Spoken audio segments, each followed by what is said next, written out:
My first day on set for my fitting, and I was like, I'm just gonna pop in. I came for my fitting, and I don't play one of the characters who are in the movie The Room. So I'm just gonna pop on set and say hi to everyone and see what's going on. And I come in, and there's like the crew, and then there's like another crew, and then James is totally nude and like walking around the set in his costume with a little sock on, fighting with sock, Dave. not that little. With like a really large sock. Yeah, it was barely. I was like touching the floor. Yeah, all the just dragging it. It was like a around. sleeping bag hanging off his body. And it was pretty wild. But it was.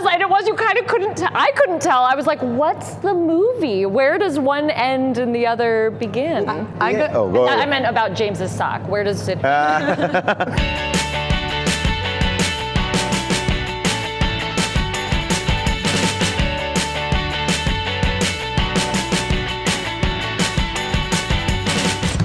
I did not hit her. It's not true. It's bullshit. I did not hit her. I did not. Oh, hi, Mark.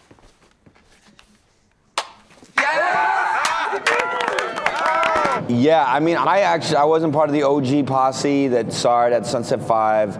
I read the book first, The Disaster Artist, got fascinated because, as much as it was full of insanity, it was this universal story about, dreamers, trying to make it in a really hard business. And so I went out and saw it at a Vancouver screening, and they hit it hard. They do it right. And how many times have you seen it since? Probably 50 times, yeah. I mean, when we were in preparation, I would just watch it every day. And not only that, I would Greg Sestero gave me the dailies. So I saw them do you're tearing me apart, Lisa, every take of that. Or so I've seen more than I should of The Room, yeah. Did you know you were going to stay in character as Tommy?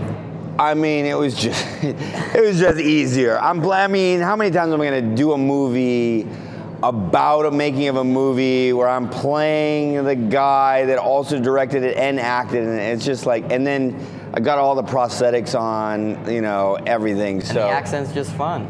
It's fun. That accent is contagious. Everyone you would speak that way to them. You would direct them in that voice. Oh yeah. I am actually having to hold myself back right now from saying every answer with that accent. It's so infectious, so yeah.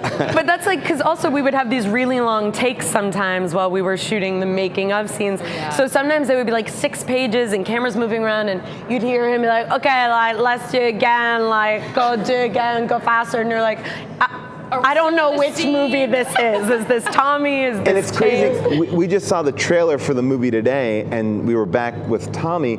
And when the trailer started playing, I was like, "Oh, did Tommy do the trailer voice?" It's no, it's James. But it's the voice is so perfectly that. It's he is Tommy in that character when you see it. It's crazy. How did you find the voice? Can you give us a little taste if people haven't heard it? Yeah, do it. Real bromance, but with real brothers,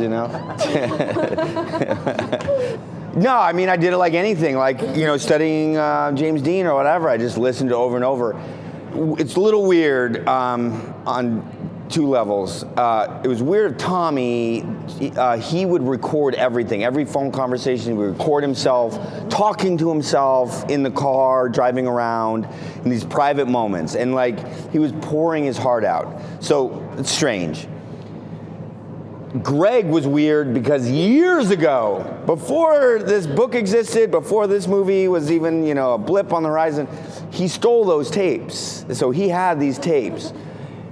Cut to now, when we were making the movie, he gave me those tapes. And they're an actor's dream. It's Tommy in his private moments talking to himself about the clubs, about acting teacher. They don't understand me, why that guy say I should, do my scene in French. I said, screw that guy, he don't understand, whatever. I don't do that. I'm American guy. And so I had that. It was an actor's dream. So that's how I got the accent, but it's also was great insight into his interior world and life, yeah. I remember one of the producers, Evan Goldberg, coming up to me and being that's your brother.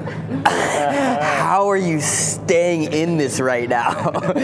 And I don't know, at this point, there's not much he can do that surprises me. So just kind of commit to it. And I think it was honestly probably weirder for everyone else. I was just kind of expecting it in a way. Were you worried about Tommy and Greg seeing it at South by Southwest? Because that was one of them had seen it, right?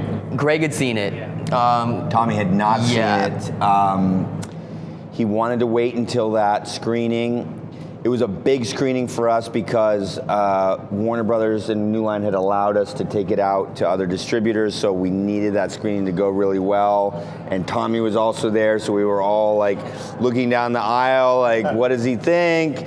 And he had always also said that the book, he would always say like, yeah, Greg, book only 40% true. And we're like, well, that's what we based our movie on, dude. So like, we didn't know what his reaction would be or if he'd get on stage and like bash it. And I saw him after and I was like, Tommy, what'd you think? And he's like, I approve 99.9%. Now, here's what he said, and he will refute this. I was like, what's the 0.1%? And he's like, I think you should look at lighting in beginning a movie a little off. And I'm like, okay, dude, like director to director. I'm like, I'll talk to the DP, dude.